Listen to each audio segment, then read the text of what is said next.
लगभग लुप्त प्राय हो गई है, सब मानना है लोगों का। कहना अलग, कुर्मी नहीं ना लुप्त हो गए। जब कुर्मी ही लुप्त नहीं हुए तो कुर्मी की भाषा कहाँ लुप्त हो गई? अब 2 करोड़ रहते हुए भाषा अपना बचा किसी नहीं पाया। भाषा बची भी, कौन कहता है भाषा बची भी नहीं है? आप कुर्मी गाँव में जाके घूमिए, कुर्मियों से पूछिए कौन सा कुर्मी कुर्माली नहीं बोलता है। कुर्मी भौगोलिक क्षेत्र की बात करें, अलग अलग क्षेत्र में अलग अलग टाइप का भाषा बोलते हैं। सुनिए, भाषा अलग नहीं हुई ना, नाउन चेंज हुआ है। देखिए बात आप लोग समझते नहीं है क्या? हिंदी भारत में जैसा झारखंड में बोला जाता है वैसा मध्य प्रदेश में बोला जाता है, वैसा यूपी में बोला जाता है। टोन तो बहुत बदलता है, लेकिन टोन बदलने पर भाषा नहीं बदलती है। झारखंडी है जहाँ पर ज्यादा बुद्धिमान लोग रहते हैं। अरे हेट घाट वाला काड़ा बोलता है तो ऊपर घाट भी काड़ा बोलता है। अगर कुड़माली में कुड़ी बोलते हैं तो नरपुरिया भी कुड़ी बोलता है, परगनिया भी कुड़ी बोलता है। ये केवल समझ का फेर है। कुड़मियों को मानसिक तौर पर जो कुड़माली बोल रहे हैं उनको ऊपरी तौर पर सुपरफिशियली भाषा में बांटने का सिर्फ झारखंड में प्रयास हुआ है। क्या आप बता सकते हैं कि जो पुरुलिया का बंगला है वही बंगला क्या ढाका में है? न नाउन बदला, न प्रोनाउन बदला, न वर्ब बदला, न एडजेक्टिव बदला, न एडवर्ब बदला, केवल बोलने का टोन बदल गया। केवल हर्षई दीर्घई आप बदल दीजिएगा और कहिएगा भाषा बदल गई। न भाषा खोई है, न भाषा मरी है। कुर्मी जिंदा है, कुर्मी की कुड़माली जिंदा है। अभी सवाल हो चुका है आपका 2004 में बिहार सरकार में एक मामला हुआ था जिसमें भारत सरकार का बैकवर्ड कमीशन जीए ग्रियर्सन का रिपोर्ट को रखा और बिहारियों ने खुद को कुर्मियों से अलग किया कि वे लोग कुर्मी महत्व है, वे लोग इंडिजिनस है, हम लोग नहीं है। 2004 में तो जीए ग्रियर्सन जो हमें बताता है कि ये कुर्मी है, ये इंडिजिनस है, ये ट्राइब है। जरूरत पड़ गई बिहार सरकार को 2004 में तो वहाँ का पिछड़ा वर्ग आयोग का 2004 का रिपोर्ट पढ़ लीजिए। वे खुद कह रहे हैं कि हम बिहार कुर्मी नहीं है, छोटा नागपुर का कुर्मी अलग है। तो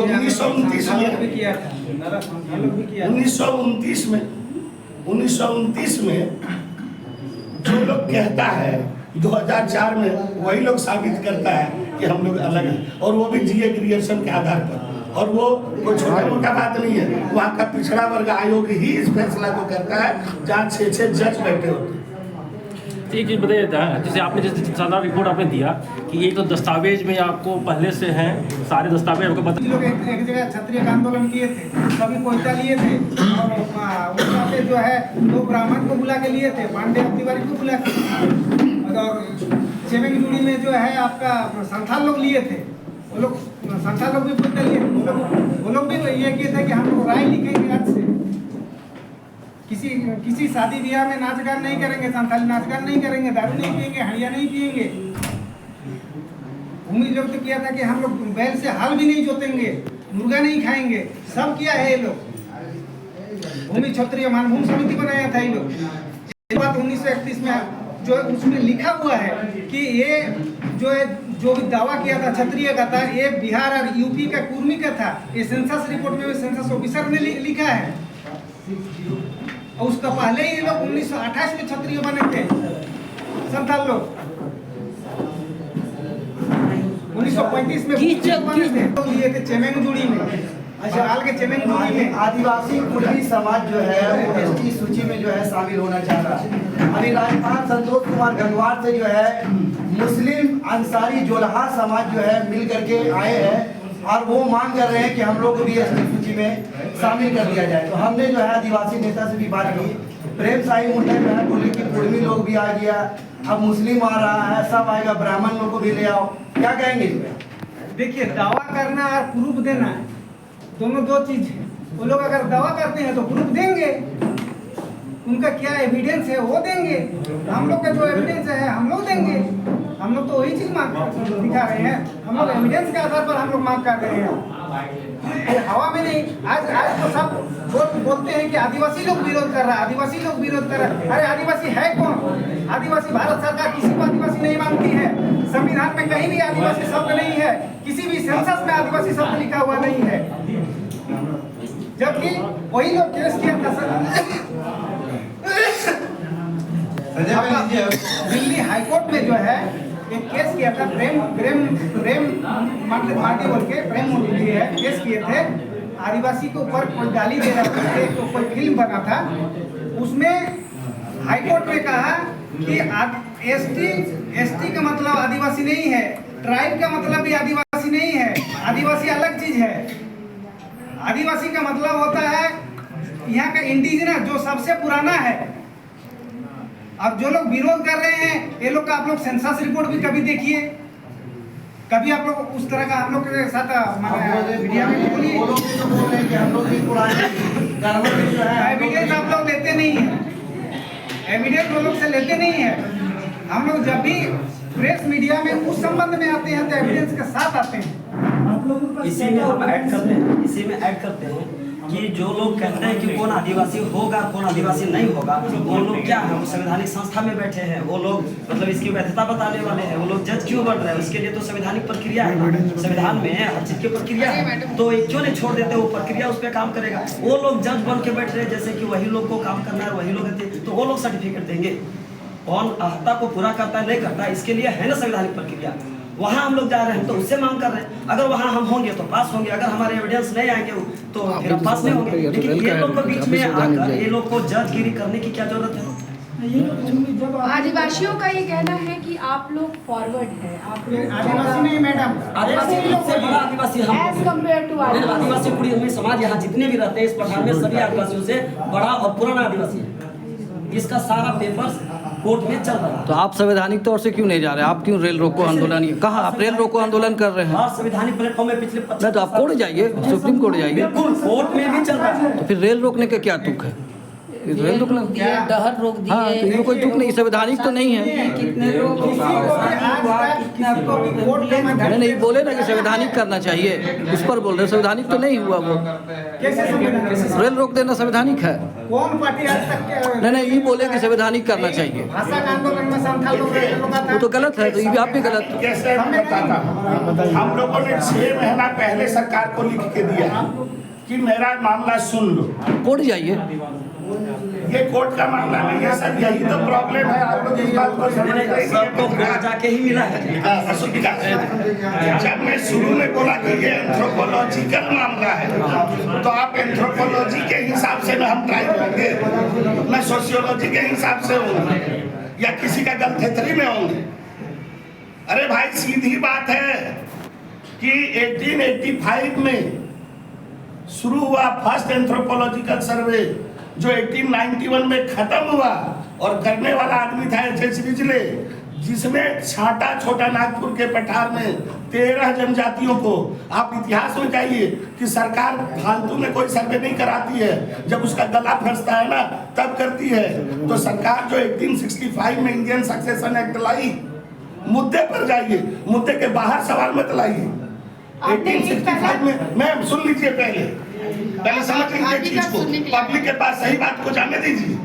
1865 में इंडियन सक्सेशन एक्ट आता है, डेट देखते जाइए। उस समय ये इंडियन सक्सेशन एक्ट बनता है ओनली फॉर हिंदू, सिख, बौद्ध एंड जैन। ये 2 ब्राह्मणिकल बुक से बनता है, एक का नाम है मिताक्षरा और एक का नाम है दायभाग।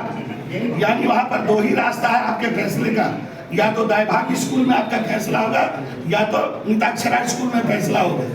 लेकिन इस भारत में इन धर्मों से बाहर भी लोग थे जिनका अपना कस्टम था, अपनी परंपराएं थी।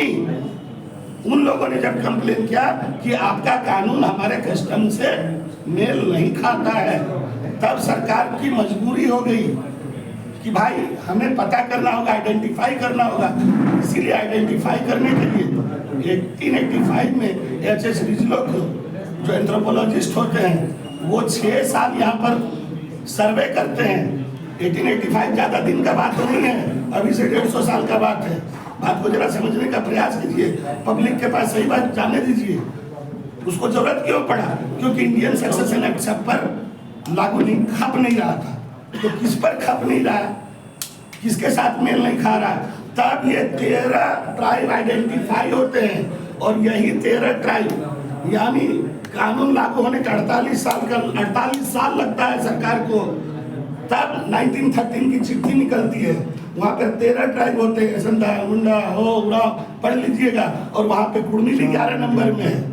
सीधी बात है। ये कौन सा कुर्मी है? ये छोटा नागपुर के पठार का कुर्मी है, वो बिहार का KURMI नहीं है।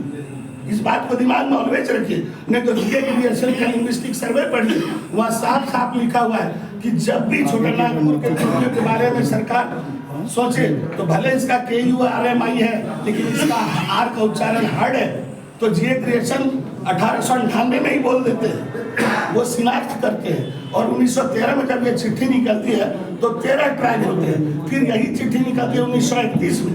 उस समय ST का बात नहीं था, उस समय आदिवासी का बात नहीं था, उन ट्राइबों के शिनाख्त पहचान की बात थी कि कौन कौन से ट्राइब अपने कस्टमरी लॉ पर चलते हैं। और ट्राइब का जो मेन बात था वो था रेशियल, क्योंकि जो भी ट्राइब होता है वो सिंगल रेस का होता है, सिंगल नस्ल का होता है, उसकी अपनी भाषा होती है, उसकी अपनी संस्कृति होती है, उसका रहने का अपना भूभाग होता है, उसका ज्योग्राफिकल एरिया होता है। इन सारे चीजों में उन्होंने कोई 1-2 पैरामीटर में नहीं चेक किया, उन्होंने मोर देन 100 पैरामीटर्स में चेक किया। HS रिजले का किताब पढ़िए, एक ही किताब तो पढ़ना है, 10 को 20 को पन्ना पढ़ना है, लेकिन वो कोई पढ़ता नहीं और कुर्मी पर आक्षेप लगाता। फिर जब 1925 में इंडियन सक्सेशन एक्ट का रिवीजन होता है, तब सरकार का फिर बाध्यता होता है चिट्ठी निकालने का। तब 1931 में फिर चिट्ठी निकलती है कि कौन कौन से लोग इंडियन सक्सेशन एक्ट से एग्जेम्प्टेड हैं। अब देखिए 31 से 50 मात्र 19 साल होता है, 12 को उठा के आप शेड्यूल कर देते हैं और एक को छोड़ देते हैं। तो बताइए कुर्मी का मामला क्या है? क्या कुर्मी ट्राइब बनना चाहता है, या कुर्मी एक ट्राइब है जो इंडियन सक्सेशन एक्ट से आज भी एग्जेम्प्टेड है, लेकिन सरकार ने षड्यंत्र किया है, हमें BC में डाल दिया, एक ट्राइब को कास्ट में बदलने की साजिश है। मैं तो सभी इंडिजिनस पीपुल को कहता हूँ